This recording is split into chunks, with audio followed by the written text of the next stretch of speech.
قابل احترام ناظرین، السلام علیکم ورحمۃ اللہ وبرکاتہ۔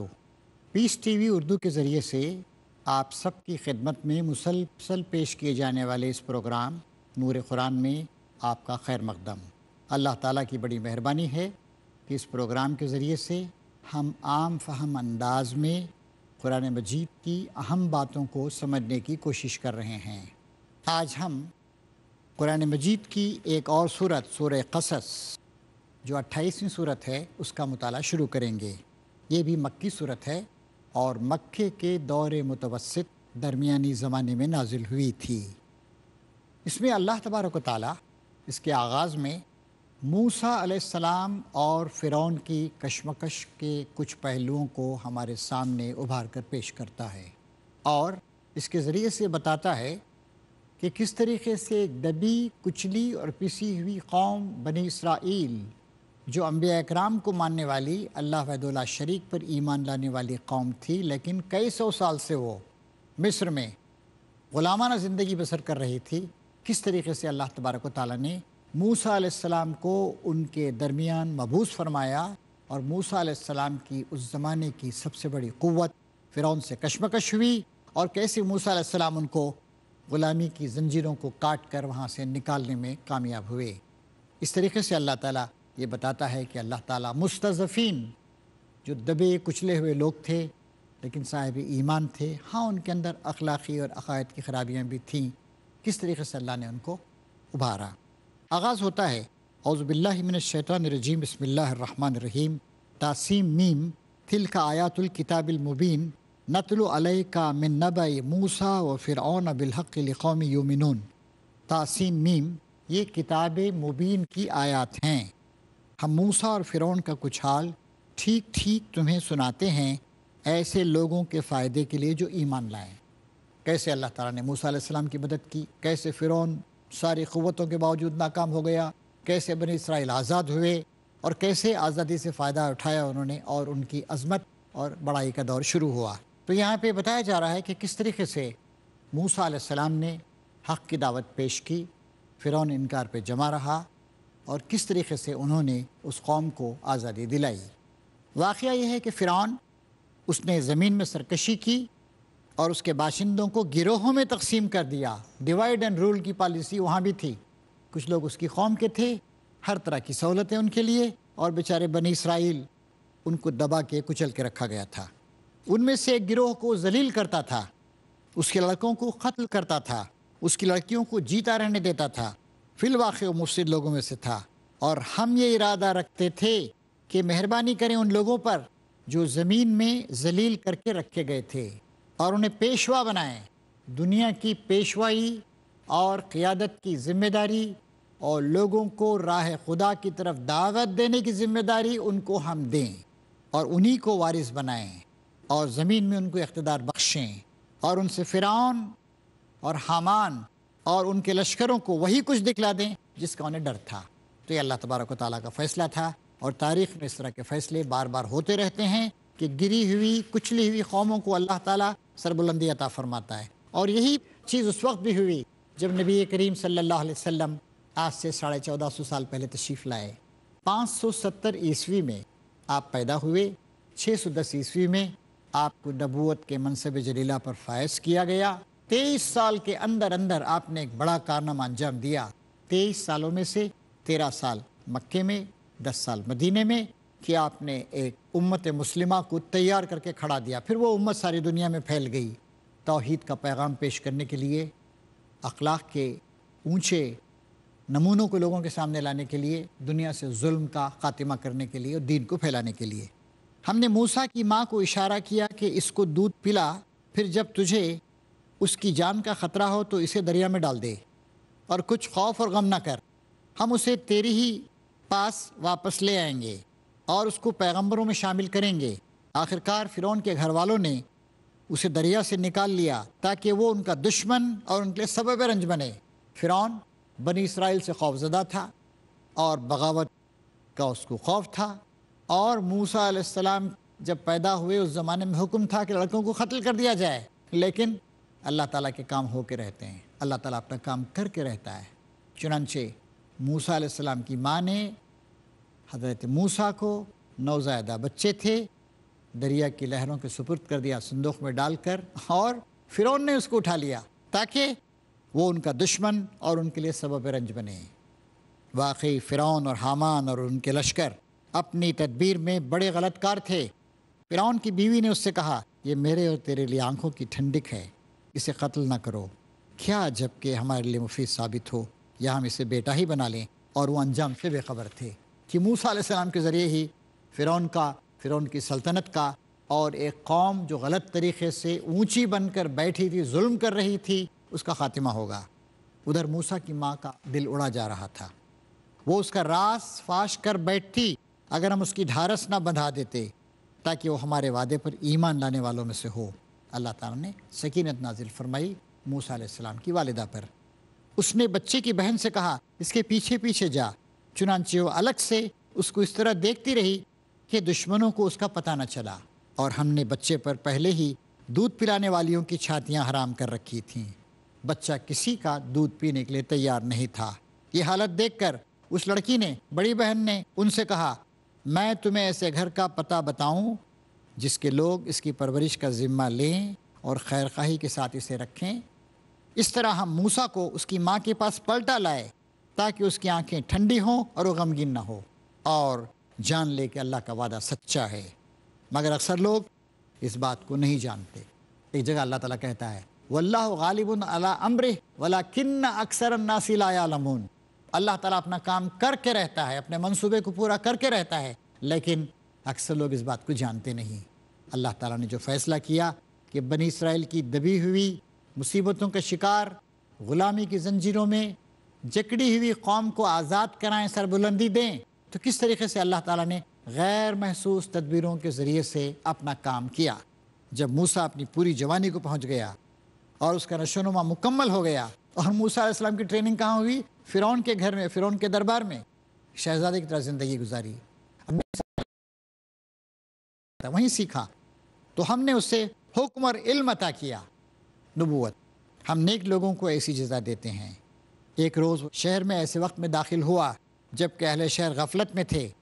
اب یہاں وہ تفصیل آئی ہے، تفصیل کو چھوڑ کر ہم آگے بڑھتے ہیں کہ ایک شخص جو فرعون کی قوم کا تھا، اکثر وہ لوگ ظلم کرتے تھے، انہوں نے ایک اس کو مکہ مارا تو مر گیا۔ موسیٰ علیہ السلام نے کہا، یہ شیطان کی کار فرمائی ہے، وہ سخت دشمن اور کھلا گمراہ کن ہے۔ پھر وہ کہنے لگا، ہے میرے رب، میں نے اپنے نفس پر ظلم کیا، میری مغفرت فرما دے۔ قتل کرنے کا ارادہ نہیں تھا، لیکن بس مر گیا بیچارہ۔ چنانچہ اللہ نے اس کی مغفرت فرما دی۔ انہ هو الغفور الرحیم، یقیناً وہ بڑا غفور الرحیم ہے۔ موسیٰ نے عہد کیا، میرے رب، یہ احسان جو تو نے مجھ پر کیا ہے، اس کے بعد اب میں کبھی مجرموں کا مددگار نہ بنوں گا۔ دوسرے دن موسیٰ علیہ السلام پھر جا رہے تھے، اور پھر وہی شخص کسی سے کشمکش کر رہا تھا، کل جس نے پکارا تھا، ان کی قوم کا آدمی، بنی اسرائیل کا، اور اس نے مدد کے لیے ان کو پکارا۔ موسیٰ نے کہا، تو بڑا ہی بہکا ہوا آدمی ہے۔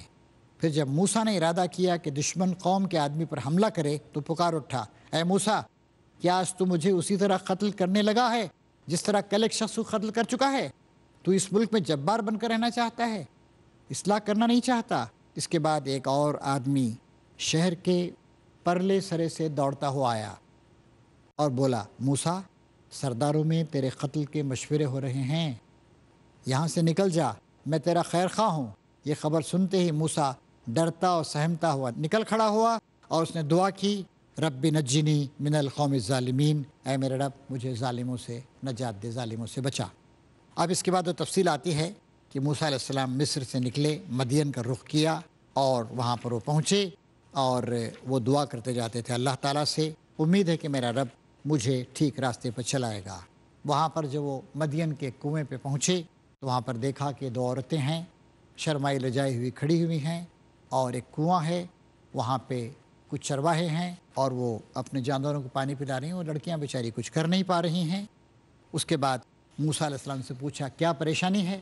تو انہیں جواب دیا کہ جب تک یہ زور آور قسم کے چرواہے اپنی بکریوں کو پانی نہیں پلا لیتے ہیں، ہم کچھ نہیں کر سکتے ہیں، اور ہمارے والد ایک بہت ہی بزرگ اور بوڑھے آدمی ہیں، اور ہم ہی ان بکریوں کی دیکھ بھال کرتی ہیں۔ یہ سن کر موسیٰ نے ان کے جانوروں کو پانی پلا دیا، پھر ایک سائے کی جگہ جا بیٹھا اور بولا، ربی انی لما انزلت الیہ من خیر فقیر، اے میرے رب تو جو رحمت بھی مجھ پر فرمائے، جو خیر بھی مجھے عطا فرمائے، اس کا فقیر ہوں، بھکاری ہوں۔ بالکل کمزوری کی حالت میں تھے موسیٰ علیہ السلام، کوئی سردھرا نہیں تھا، کوئی ٹھکانہ نہیں تھا۔ ربی انی لما انزلت الیہ من خیر فقیر، دل کی گہرائیوں سے دکھ بھری ایک صدا نکلی، اے رب جو بھی تو مجھ پر رحم فرمائے، خیر عطا فرما دے، میں اس کا طلبگار ہوں۔ کچھ دیر نہ گزری تھی کہ انہی میں سے ایک لڑکی آئی، اور پھر اس کے بعد اس نے ان کو کہا کہ ابا جان آپ کو بلا رہے ہیں، آپ نے ہمارے ساتھ جو احسان کیا اس کا بدلہ دینے کے لیے۔ پھر موسیٰ علیہ السلام وہاں پر گئے، اور پھر اس کے بعد ان صاحب نے، ان بزرگ نے محسوس کیا کہ بھئی ایک جوان آدمی کا اس طرح گھر میں رہنا مناسب نہیں۔ انہوں نے کہا کہ میں ایک لڑکی کی تم سے بیاہ دیتا ہوں، چنانچہ وہ ان کے داماد بن گئے، اور پھر 8 سال تقریباً وہاں پر وہ رہے۔ ان تفصیلات کو ہم چھوڑ کے آگے بڑھتے ہیں۔ اور پھر اس کے بعد موسیٰ علیہ السلام جب وہاں سے اپنی بیوی کو لے کر نکلے واپسی کے لیے مصر کی طرف، 8 سال سے زیادہ عرصہ گزر چکا تھا۔ جب موسیٰ نے مدت پوری کر دی اور وہ اپنے اہل و عیال کو لے کر چلا تو طور کی جانب سے اس کو ایک آگ نظر آئی۔ اس نے اپنے گھر والوں سے کہا ٹھہرو، میں نے ایک آگ دیکھی ہے، شاید میں وہاں سے کوئی خبر لے آؤں یا اس آگ سے کوئی انگارہ ہی اٹھا لاؤں جس سے تم تاپ سکو۔ یعنی سردی تھی اس وقت۔ وہاں پہنچا تو وادی کے داہنے کنارے پر مبارک خطے میں ایک درخت سے پکار کر کہا گیا، اے موسیٰ میں ہی اللہ ہوں، سارے جہان والوں کا مالک، اور حکم دیا کہ پھینک دے اپنی لاٹھی۔ تو اس کے بعد واقعہ ہوا کہ موسیٰ علیہ السلام نے پھینکا تو وہ سانپ میں تبدیل ہو گیا، اور پھر اس کے بعد ایک اور معجزہ بھی اللہ تعالیٰ نے ان کو عطا فرمایا۔ یہ قرآن مجید کی پچھلی صورتوں میں ہمارے سامنے تفصیلات آ چکی ہیں۔ اور اس کے بعد موسیٰ علیہ السلام کو اللہ تعالیٰ نے کہا کہ فرعون اس کے درباریوں کے سامنے پیش کرنے کے لیے 2 نشانیاں ہیں، معجزے ہیں۔ اور موسیٰ علیہ السلام نے کہا کہ اے اللہ میں تو ان کا ایک آدمی قتل کر چکا ہوں، ڈرتا ہوں کہ وہ مجھے مار ڈالیں گے۔ میرا بھائی ہارون مجھ سے زیادہ زبان آور ہے، اسے میرے ساتھ مددگار کے طور پر بھیج دیجیے تاکہ میری تائید کرے، مجھے اندیشہ ہے کہ وہ لوگ مجھے جھٹلائیں گے۔ فرمایا ہم تیرے بھائی کے ذریعے تیرا ہاتھ مضبوط کریں گے اور تم دونوں کو ایسی سطوت بخشیں گے کہ وہ تمہارا کچھ بگاڑ نہ سکیں گے، ہماری نشانیوں کے زور سے غلبہ تمہارا اور تمہارے پیروں کا ہی ہوگا۔ محترم حاضرین، اس وقت ایک بریک کا وقت ہے، اور انشاءاللہ بریک کے بعد اس پورے واقعے کو ہم تفصیلات کے ساتھ آپ کے سامنے پیش کریں گے۔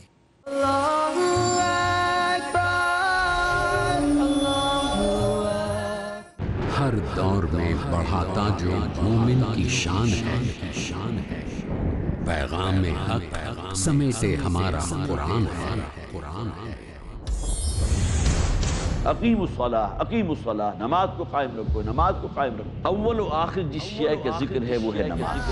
ڈاکٹر عارف رشید اسرا۔ کسی بھی مسلمان فرد کی زندگی کے اندر جو نمایاں ترین شے نظر آنی چاہیے وہ نماز کا معاملہ ہے۔ ضروری ہے جس کا احترام، جو قرآن میں فرمایا گیا اقیم الصلاۃ لذکری، نماز کو قائم رکھو تاکہ تمہارا دل میری یاد سے بسا رہے۔ لازمی ہے جس پر عمل۔ نماز تو وہ شے ہے کہ جو ہر فحش کام سے، ہر بے حیائی کے کام سے اور منکرات سے، گناہوں سے روکنے والی ہے۔ کامیابی ہے جس کی پناہ میں۔ الذین هم فی صلاتهم خاشعون، وہ لوگ کہ جو اپنی نمازوں کے اندر خشوع و خضوع اختیار کرنے والے ہیں۔ دنیا کو گمراہی سے نکالنے کے لیے رب نے اتارا کلام، قرآن کا پیغام، ہر بدھ شام 5:30 بجے اور دوبارہ صبح 5:30 بجے انڈیا میں پیس ٹی وی اردو پر۔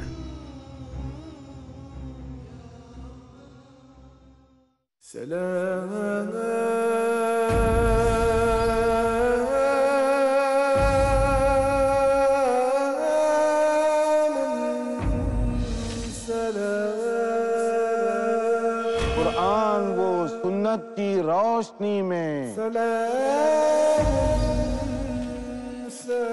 اسلام کی مکمل رہبری میں،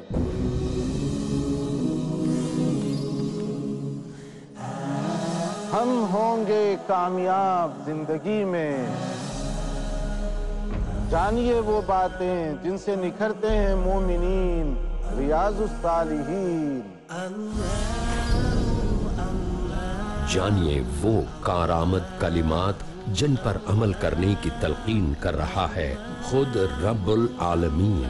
ریاض الصالحین ہر اتوار رات 7:30 بجے اور دوبارہ صبح 11:30 بجے انڈیا میں پیس ٹی وی اردو پر۔ پیس ٹی وی پیش کرتا ہے قافلہ، امن کے طلبگاروں کا، اجتماع انسانیت کے طرفداروں کا۔ حقیقی زندگی وہ ہے جو عقیدے پر قربان ہو جائے۔ اللہ کی اور اللہ کے رسول کی اطاعت کرو۔ ذمہ داری ایمان کی حفاظت کی، تیاری انسانوں کو قریب لانے کی۔ غلبہ اسلام کے لیے ضروری ہے کہ آدمی ہجرت کرے۔ اسلام اپنے ماننے والوں کو تجربے اور مشاہدے کی راہ سے گزارتا ہے۔ پیغام صرف ایک اللہ کی عبادت کا۔ اللہ کی عبادت کرو، تمہارا اللہ کے سوا کوئی معبود نہیں۔ انجام بد سے بچنے کا یہی ایک واحد طریقہ ہے۔ ہم اللہ کے لیے ہیں اور اللہ ہی کی طرف لوٹ کر جانے والے ہیں۔ حکم اللہ کا چلے گا، حاکم اللہ ہے۔ یہ ماننے والا کبھی کسی کا محتاج نہیں رہے گا۔ مقصد عام ہو بھائی چارے کا چلن۔ ہم تو آئے ہیں اللہ کے بندوں کو اللہ سے جوڑنے کے لیے۔ ہم اپنے مقصد کے لیے جد و جہد کرتے رہیں گے۔ دین اسلام کو دنیا میں ہم غالب کر دیں گے۔ ہر مسلمان کا فرض ہے وہ اسلام کے امن کا پیغام دوسروں تک پہنچائے۔ تحریک امن اگلا پروگرام پیس ٹی وی اردو پر۔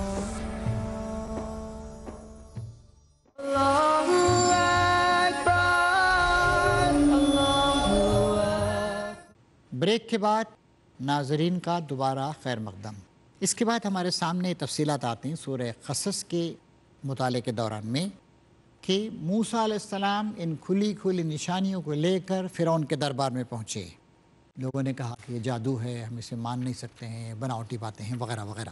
موسیٰ نے جواب دیا، میرا رب اس شخص کے حال سے خوب واقف ہے جو اس کی طرف سے ہدایت لے کر آیا ہے، اور وہی بہتر جانتا ہے کہ آخری انجام کس کا اچھا ہونا ہے۔ حق یہ کہ ظالم کبھی فلاح نہیں پاتی۔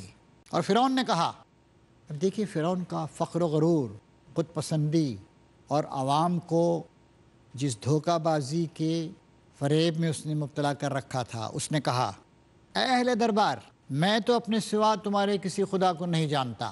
حامان اس کا وزیر اعظم، اینٹیں پکوا کر میرے لیے ایک اونچی عمارت تو بنوا، شاید کہ اس پر چڑھ کر میں موسیٰ کے خدا کو دیکھ سکوں، میں تو اسے جھوٹا سمجھتا ہوں۔ اس نے اور اس کے لشکروں نے زمین میں بغیر کسی حق کے اپنی بڑائی کا گھمنڈ کیا اور سمجھے کہ انہیں کبھی ہماری طرف پلٹنا نہیں۔ آخرکار ہم نے اسے اور اس کے لشکروں کو پکڑا اور سمندر میں پھینک دیا۔ اتنی بڑی قوت، اور اگر آپ اس وقت کا جائزہ لیں، آج سے تقریباً 4,500 سال پہلے فرعونی تہذیب کا آغاز ہوا۔ تو اس طریقے سے حاضرین، سورہ قصص کی ان آیات کے ذریعے سے ہمیں یہ تفصیلات معلوم ہو رہی ہیں کہ کس طریقے سے اللہ تبارک و تعالیٰ نے ایک کچلی اور غلامی کی زنجیروں میں جکڑی ہوئی قوم بنی اسرائیل کو ان مصیبتوں سے نجات دینے اور اسے سربلند کرنے کا تہیہ کیا، اور فرعون اپنی ساری قوت کے باوجود، اپنی ساری شان و شوکت کے باوجود وہ دریا میں غرقاب ہو گیا۔ دیگر صورتوں میں ہمارے سامنے وہ تفصیلات آئی ہیں کہ مرتے وقت فرعون ایمان لے آیا۔ اس نے کہا، آمنت برب العالمین، میں رب العالمین پر ایمان لے آیا ہوں۔ اس نے کہا کہ اے اللہ مجھے بچا لے۔ اللہ نے کہا کہ تجھے نہیں بچائیں گے، تیری لاش ہی کو ہم بچائیں گے۔ تو یہ دردناک انجام جو فرعون کا ہوا کہ اپنی ساری طاقت، دولت، حشمت اور حکومت کے باوجود وہ ناکام ہو گیا، اور موسیٰ علیہ السلام اپنی قوم کو، بنی اسرائیل کو اس کی غلامی سے آزاد کرانے میں کامیاب ہو گئے۔ اور پھر اس کے بعد ان کو وہاں سے لے کے نکلے، صحرا سینا میں آئے۔ پھر صحرا سینا میں مختلف نشیب و فراز آتے رہے، یہاں تک کہ موسیٰ علیہ السلام دنیا سے رخصت ہو گئے، اور ان کے بعد کے دور میں ان کے خلیفہ تھے یوشع بن نون۔ ان کے زمانے میں قوم کچھ آگے بڑھی۔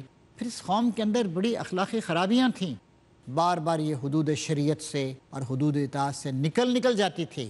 چنانچہ وہ باتیں بھی ہمارے سامنے آتی ہیں کہ 40 سال تک اللہ تعالیٰ نے ان پہ یہ بات حرام کر دی کہ وہ کسی ملک پہ قبضہ کر سکیں، لیکن پھر اس کے بعد گئے، اور آخرکار طالوت کا زمانہ تھا، طالوت برسر اقتدار آئے، اور ان کے بعد داؤد علیہ السلام، پھر سلیمان علیہ السلام، اور پھر بنی اسرائیل کی عظمت کا ان کے عروج کا دور شروع ہوا، اور اس وقت سے لے کر سیدنا محمد صلی اللہ علیہ وسلم جب تشریف لائے، تقریباً 2500 سال، 1600-1700 سال کا زمانہ ہے، تب تک ان کے ہاں مختلف نشیب و فراز آتے رہے۔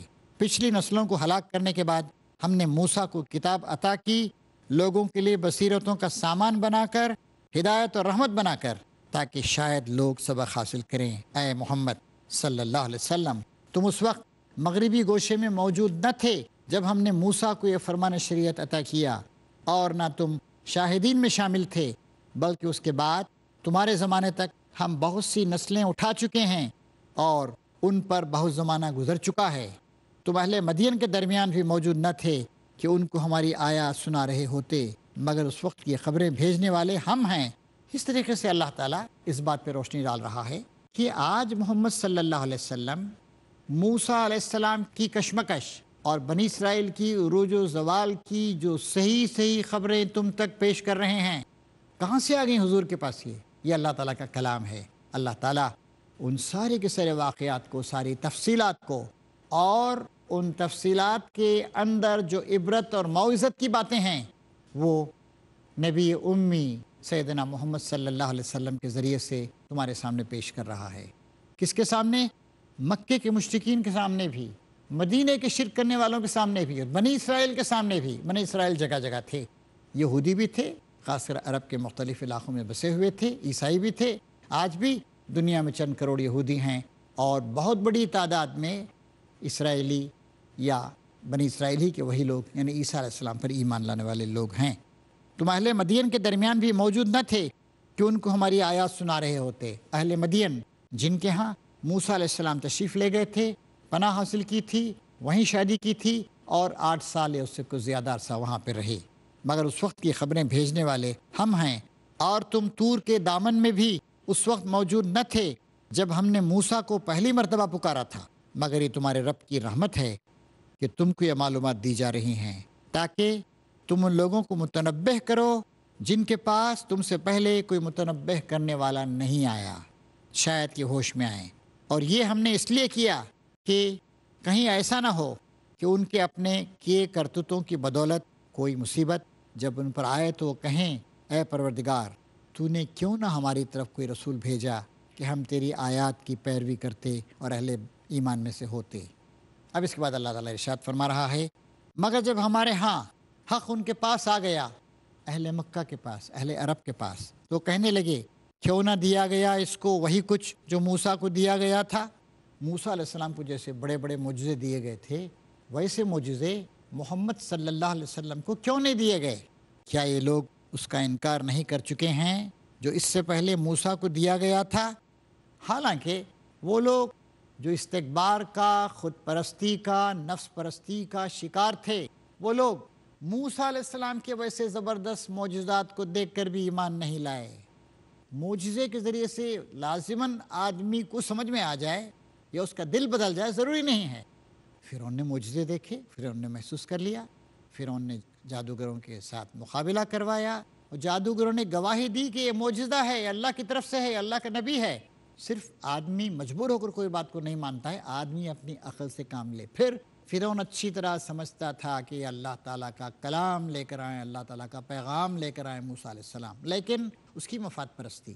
سچی بات یہ ہے کہ مفاد پرستی، یہ لوگوں کی سیلفشنس، یہ چیز ہوتی ہے جو ان لوگوں کو روکتی۔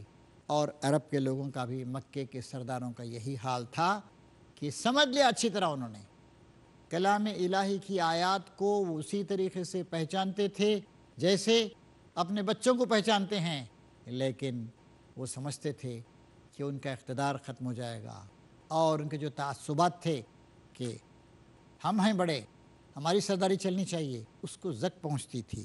کیا یہ لوگ اس کا انکار نہیں کر چکے ہیں جو اس سے پہلے موسیٰ کو دیا گیا تھا؟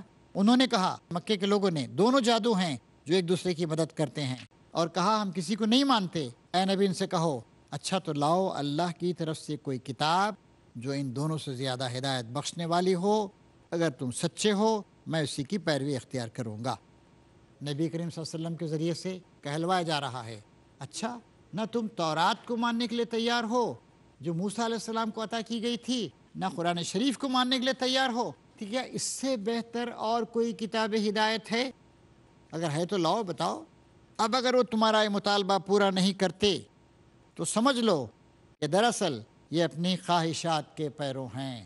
اصل بات یہ ہے کہ یہ لوگ خواہشات کے پیرو ہیں، دنیوی مفادات کے غلام ہیں، اس لیے مانتے نہیں ہیں۔